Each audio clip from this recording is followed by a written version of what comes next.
जब उसको डिस्क्वालीफाई किया गया, विनेश या नहीं, लेकिन ऐसा लगा जैसे हमें चाकू घुसेड़ दिया गया। क्या व्यवस्था थी सर कि उसका वेट बढ़ गया, पता ही नहीं लगा सिस्टम के लोगों को। क्या बेवकूफी की गई है, ये सोचने का विषय है सर। ये बहुत महत्वपूर्ण देश की बेटी का मामला है।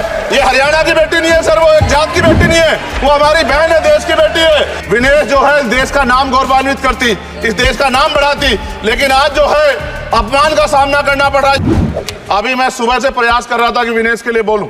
जब उसको डिस्क्वालीफाई किया गया, विनेश या नहीं, लेकिन ऐसा लगा जैसे हमें चाकू घुसेड़ दिया गया। मेरे आज भी याद है उस प्रोटेस्ट में मैंने रातें काटी हैं और 4-4 गोली खाई मैंने। ये देश की अस्मिता से जुड़ा मामला था, पर हमारी मांग ये थी कि सरकार स्टैंड क्लियर कर दे, तब भी सुनवाई नहीं की गई। जब मंत्री बोलने आए तो हमने उनसे कहा कि हमें कुछ इन्फॉर्मेशन चाहिए, उस पर बात नहीं हुई। सवाल ये है सर, एक गोल्ड हमारे लिए आ रहा था, और जब ये गोल्ड आता देश गौरवान्वित होता। और क्या व्यवस्था थी सर कि उसका वेट बढ़ गया, पता ही नहीं लगा सिस्टम के लोगों को। क्या बेवकूफी की गई है, ये सोचने का विषय है सर। ये बहुत महत्वपूर्ण देश की बेटी का मामला है। ये हरियाणा की बेटी नहीं है सर, वो एक जात की बेटी नहीं है, वो हमारी बहन है, देश की बेटी है। और आपने क्या किया हरियाणा के साथ? आपने हरियाणा का बजट कम किया, जबकि सबसे ज्यादा मेडल हरियाणा लेके आता है। ये गलत है सर, ये धोखा है। हमें इस बात की तकलीफ है कि विनेश जो है देश का नाम गौरवान्वित करती, इस देश का नाम बढ़ाती, लेकिन आज जो है अपमान का सामना करना पड़ रहा है। जब हमारे हितों की बात होगी हम जो है समझौता कर सकते हैं, लेकिन जब देश के हितों की बात होगी, बाबा साहब अम्बेडकर ने कहा था हम प्रथम और अंत्य भारतीय हैं। जब देश हितों की बात होगी, महिला हितों की बात होगी, महिला सम्मान की बात होगी, हर हम कीमत चुका देंगे। सरकार के मंत्री ने क्या कहा कि हमने इतने पैसे दिए, एहसान क्या क्या खैरात दी क्या आपने कोई? खत्म कर रहा हूं सर, खैरात दी क्या आपने कोई? इससे ज्यादा पैसे हम आपको दे देंगे, लेकिन आपको चाहिए था कि इस मामले को संभालते और देश का सम्मान बढ़ाते। आपने लापरवाही बरती, इसका खामियाजा हमें भुगतना पड़ा। मैं आपसे आग्रह करूंगा कि जब वो बेटी देश लौटे सर, जब वो बेटी देश लौटे, रुक जाओ प्लीज वाइंड अप प्लीज। जब वो बेटी देश लौटे, मैं आपसे आग्रह करूंगा कि स्पीकर सर यहाँ बुला के उसका सम्मान करें। हम सब लोग, वो देश की बेटी है सर, देश के लिए गोल्डन गर्ल है वो, उसका सम्मान यहाँ किया जाए सर। हमें चाहते हैं किसान मजदूर रात में थक के सो जाते हैं, सपने में देखते हैं कि जीवन बदल रहा है, गरीबी खत्म हो रही है। सुबह जब आँख खुलती है तो लगता है वापस जुगा तू है। ऐसा ही इस बार का बजट गरीबों के लिए था। महोदय, मैं अपने क्षेत्र से शुरुआत करूंगा। मेरा क्षेत्र नगीना बाढ़ प्रभावित है, कोई चर्चा नहीं हुई। किसान आम आदमी परेशान है, कोई चर्चा नहीं हुई। गन्ना मिल समय पे पैसा नहीं देती है। गुलदार ने 30 लोगों की जान एक साल में ली है पिछले, कोई फर्क नहीं पड़ता अमीरों को। उद्योग धंधे लगाने की कोई बात नहीं हुई। मेडिकल कॉलेज और एम्स के निर्माण की कोई बात नहीं हुई। ग्रामीण क्षेत्रों में खेलों को बढ़ावा देना, स्पोर्ट्स कॉलेज की कोई बात नहीं हुई। महोदय, देश में भूमि सुधार किया जाए। लाखों बीघा जमीन जो है भूमाफिया ने कब्जाई हुई है, भूमिहीन लोगों को भूमि दी जाए। बिजली के दाम में कटौती की जाए, गरीबों को कम दाम पे जो है बिजली उपलब्ध कराई जाए।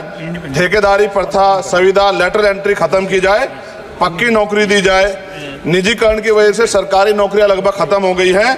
मेरी मांग है, और मैंने निजी विधेयक भी पेश किया था, कि निजी क्षेत्रों में SC ST की OBC के लोगों को आरक्षण की व्यवस्था कराई जाए और पुरानी पेंशन बहाल की जाए।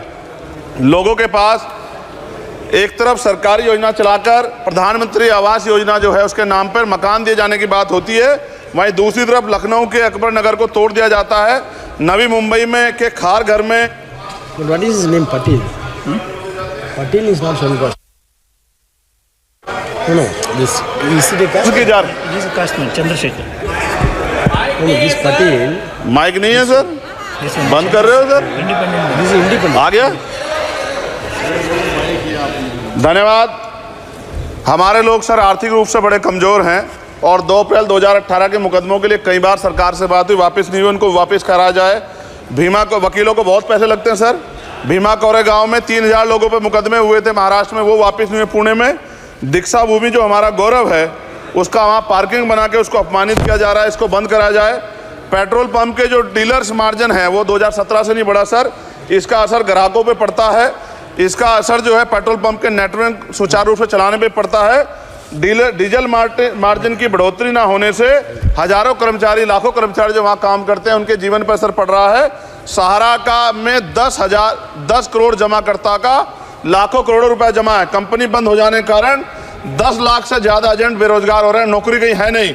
भुगतान ना होने के कारण जमाकर्ताओं के द्वारा एजेंट पर जबरदस्ती भुगतान कराने का दबाव बनाया जा रहा है, जिसके कारण 5000 से ज़्यादा एजेंटों ने आत्महत्या कर ली है। सभापति महोदय, उत्तर प्रदेश देश का सबसे बड़ा सूबा है, उसको इस बजट में कुछ नहीं मिला और बहुत सारे मेंबर, 80 के लगभग हम मेंबर जो है उत्तर प्रदेश जीत के आए, ना के बराबर मिला। यूपी में 25 करोड़ से ज्यादा आबादी है उत्तर प्रदेश के अंदर, 5 किलो राशन सरकार दे रही है, लेकिन जीवन जीने के लिए काफी नहीं है। और भी बुनियादी सुविधाओं की जरूरत पड़ती है। अगर इज्जत की जिंदगी चाहिए, उसके लिए सरकार के पास कोई उपाय नहीं है। यूपी जब एक बड़ा राज्य है, लेकिन यूपी में भाजपा सरकार की विकास गति बहुत धीमी है। हमारी सरकार से, केंद्र की सरकार से मांग है, हमें यूपी की सरकार की चिंता नहीं है, लेकिन यूपी की जनता की चिंता है।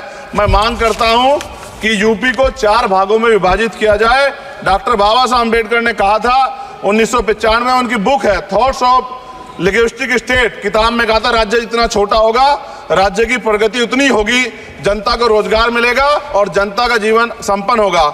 मोदी, एक बात मुझे आपसे कहनी है, आपने भी ये विषय उठाया था जब आप अपनी बात रख रहे थे, शेड्यूल कास्ट के साथ जो धोखा किया गया सुप्रीम कोर्ट के जरिए, आप इस बात को इस तरह समझे, 1.5 साल पहले मैंने मांग की थी, अगर इतना हितैषी हमारे लोग होते तो जब ईडब्ल्यूएफ 10% दे सकते हैं तो 5% शेड्यूल कास्ट के उन जातियों को दिया जा सकता था। लेकिन दृढ़ संकल्प और इच्छा शक्ति नहीं है गरीबों के उत्थान की, साथ साथ ओबीसी की जातियां उनको भी दिया जा सकता था। ये जो हमारे साथ खेल किया गया है, ये खेल जो है, इसमें बहुत गुस्सा है, सरकार को संज्ञान लेना चाहिए और सत्ता और विपक्ष दोनों जो है अपना स्टैंड क्लियर कर दें, क्योंकि दलित समाज, आदिवासी समाज इसको देख रहा है, वो भूलेगा नहीं, जो उनके गले काटने काम करेगा उनको भूलेगा नहीं। बहुत बहुत धन्यवाद, आपने बात रखने का मौका दिया।